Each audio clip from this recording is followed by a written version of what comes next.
Parece haber una contradicción en el nombre de la serie, porque en realidad presentas una planta en uno de los episodios. ¿Por qué es eso? Bueno, sé que en este segmento me estoy desviando un poco del título de la serie Animales Asombrosos, pero como nuestros versículos temáticos han sido Romanos 1:20, que dice, nadie tiene excusa para la incredulidad por la evidencia de la creación, y Job 12, que menciona los arbustos de la tierra como evidencia de nuestro Creador, no pude resistirme a mencionar a este galán del mundo vegetal y su relación con la querida abeja, que por supuesto es un insecto y parte del mundo animal. ¿Qué te hizo decidir incluir esta planta que está tan estrechamente relacionada con la abeja? Bueno, crecí compitiendo por la comida con 5 hermanos mayores y una hermana aquí en una casa de clase media en Canadá. Así que realmente era la supervivencia del más apto alrededor de la mesa. Y siempre parecía que teníamos algún tipo de frasco genérico de miel por ahí, normalmente un envase homogeneizado y pasteurizado con un logo de algún insecto demasiado feliz llamado Billy Bee en la etiqueta. A mi mamá parecía gustarle en los sándwiches. Yo era más de mantequilla de maní con mermelada. Pero, para ser honesto, la miel nunca me pareció tan emocionante. Y no fue hasta que me pidieron hacer una gira de conferencias en Australia hace años que me di cuenta de que en realidad existen muchos tipos diferentes de miel bastante deliciosos, debido a la gran variedad de plantas que polinizan las abejas, especialmente el eucalipto. Y aunque todas las mieles son básicamente la misma sustancia, no sabía que los sabores y propiedades podían variar tanto, y esto me llevó a empezar a investigar más sobre la miel, las abejas y finalmente la orquídea abeja, que creo que demuestra la verdad de Job 12 de una manera innegable.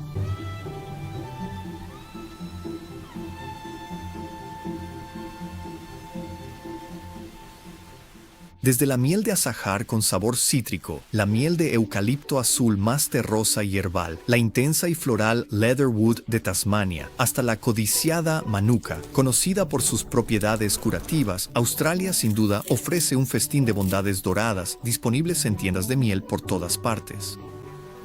Y, nuevamente, la clave de toda esta diversidad reside en las plantas que frecuentan las abejas. Una de estas plantas es un asombroso ejemplo del diseño de Dios y lleva el nombre de los increíbles y laboriosos insectos que nos brindan este maravilloso manjar, la orquídea abeja. La Ophrys apifera, comúnmente conocida como la orquídea abeja, es una maravilla para contemplar y cualquiera que la observe probablemente no se sorprendería al escuchar su nombre popular. Curiosamente, Ophrys es una palabra del griego antiguo que significa ceja. En latín, apifera significa portadora de abejas. Ambas palabras tendrán sentido a medida que descubramos más sobre ellas. Ahora bien, estas orquídeas se parecen a una abeja en forma, tamaño y coloración general. También se sienten como una abeja, algo peluditas. Pero lo más asombroso es que también producen feromonas que huelen como una abeja, prácticamente indistinguibles de las feromonas naturales del insecto. Sí, huelen como una abeja hembra en celo, por así decirlo. Para mantener este episodio en clasificación PG, describamos cómo se reproducen estas orquídeas de manera algo simplificada pero precisa. Imagina al señor abeja volando un día cuando de repente percibe un aroma a perfume y al mirar hacia abajo ve lo que cree que es una abeja hembra. Primero, debemos señalar que estas plantas tienen tanto partes masculinas como femeninas, por así decirlo. La parte masculina es la polinia y la parte femenina es el estigma.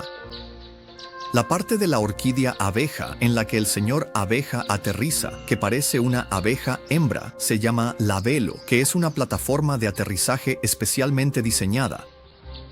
Y debido a la forma en que él se monta en esta plataforma, en su intento de aparearse con la flor, su cabeza choca con la polinia, la cual tiene un pegamento especial que adhiere una estructura que contiene la polinia a su cabeza. Cuando el señor abeja decide irse, un mecanismo especial en la estructura que ahora está pegada a su cabeza, llamado cotilo, dobla la polinia hacia una posición más horizontal. Sin inmutarse por la adquisición de este extraño sombrero nuevo que ha conseguido, el señor abeja continúa con su día.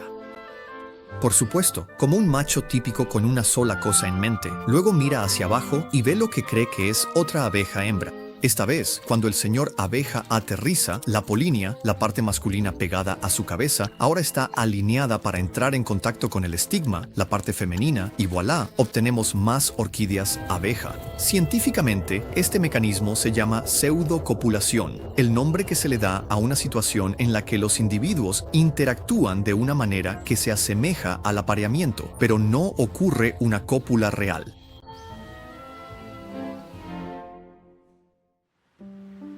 Las explicaciones evolutivas típicas para la supuesta existencia de esta asombrosa orquídea contienen en su mayoría argumentos simplistas que apelan a la selección natural durante millones de años, con pocas o ninguna explicación concreta de cómo pudo haber ocurrido, como la siguiente. Ophrys apifera es una orquídea atractiva que se asemeja a una abeja y tiene 2 tépalos internos adicionales que parecen antenas. Así, toda la flor imita a un insecto. En biología, el término mimetismo se refiere a los casos en los que la selección natural ha favorecido la semejanza entre individuos de diferentes especies. Ophrys apifera, conocida en Europa como la orquídea abeja, es una planta herbácea perenne de la familia Orchidaceae. Sirve como ejemplo de polinización sexualmente engañosa y mimetismo floral, así como de una relación planta-polinizador altamente selectiva y evolucionada. Así que la gran pregunta es esta. ¿Cómo puede una orquídea, sin ojos, cerebro, sentidos táctiles ni olfato para diferenciar entre aromas, ensamblar una estructura tan sofisticada de partes y funciones a través de procesos aleatorios esenciales para su supervivencia? La planta Ophrys apifera nunca ha podido sentir ni ver a una abeja posada sobre ella. Dios ha creado un mundo increíblemente ordenado y sus habitantes realmente dan testimonio de su existencia y su grandeza. Las orquídeas no están observando las formas y colores de las abejas para imitarlas. No tienen laboratorios químicos para crear distintas versiones y mezclas de compuestos químicos con el fin de encontrar las feromonas sexuales perfectas de una abeja hembra. No están sintiendo a las abejas para saber que deben ser peludas. Y por cierto, si alguien que ve esto pone los ojos en blanco porque infiero que estas historias de la evolución integran de algún modo un proceso de aprendizaje, los invito a ver la 4ª parte de esta serie para ver citas de evolucionistas que proponen exactamente eso. Si ciertas plantas necesitan abejas para reproducirse, ¿cómo se reproducían antes de que existieran las abejas, incluso una sola generación antes? Si las abejas no eran necesarias para que estas plantas se reprodujeran, ¿por qué molestarse en evolucionar todos estos mecanismos que requieren recursos adicionales y por lo tanto aumentan la vulnerabilidad a la extinción si las abejas desaparecen geográficamente o de forma permanente? Se supone que la evolución es aptitud para la supervivencia. Requerir una unidad tan delicada y cooperativa entre estos seres vivos es sumamente peligroso desde el punto de vista de la supervivencia.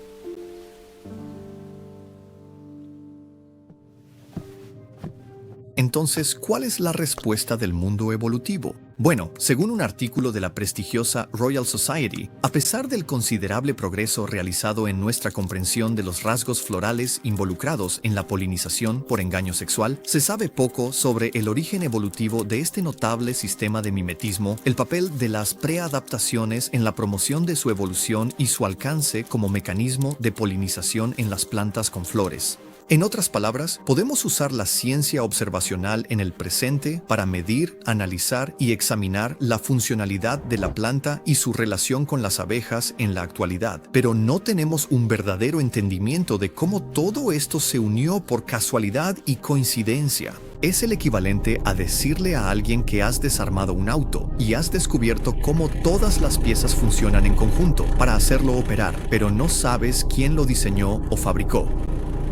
Estos hechos resaltan lo que los creacionistas bíblicos han dicho sobre el debate entre la creación y la evolución desde el principio. Existe una diferencia entre la ciencia operacional y la ciencia histórica. Esto no es un truco o una falacia, ni una diferenciación científica sin sentido, como han reconocido los evolucionistas de alto nivel.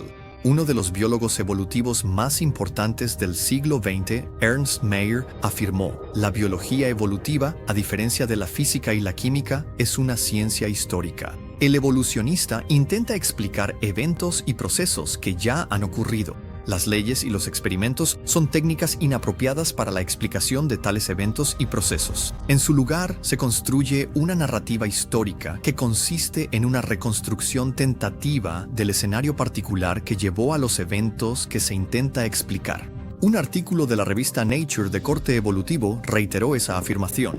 La investigación sobre la evolución es un poco como el trabajo detectivesco de la ciencia forense. Como es imposible realizar experimentos de millones de años, en su lugar observamos lo que la evolución ha producido e intentamos averiguar qué ocurrió y por qué. Y quizás aún más apropiado para nuestro ejemplo anterior, el influyente biólogo y naturalista apodado el Darwin del siglo XXI, el profesor de Harvard, Dr. E.O. Wilson, dijo: si un automóvil en movimiento fuera un organismo, la biología funcional explicaría cómo está construido y cómo funciona, mientras que la biología evolutiva reconstruiría su origen e historia, cómo llegó a ser fabricado y su recorrido hasta ahora.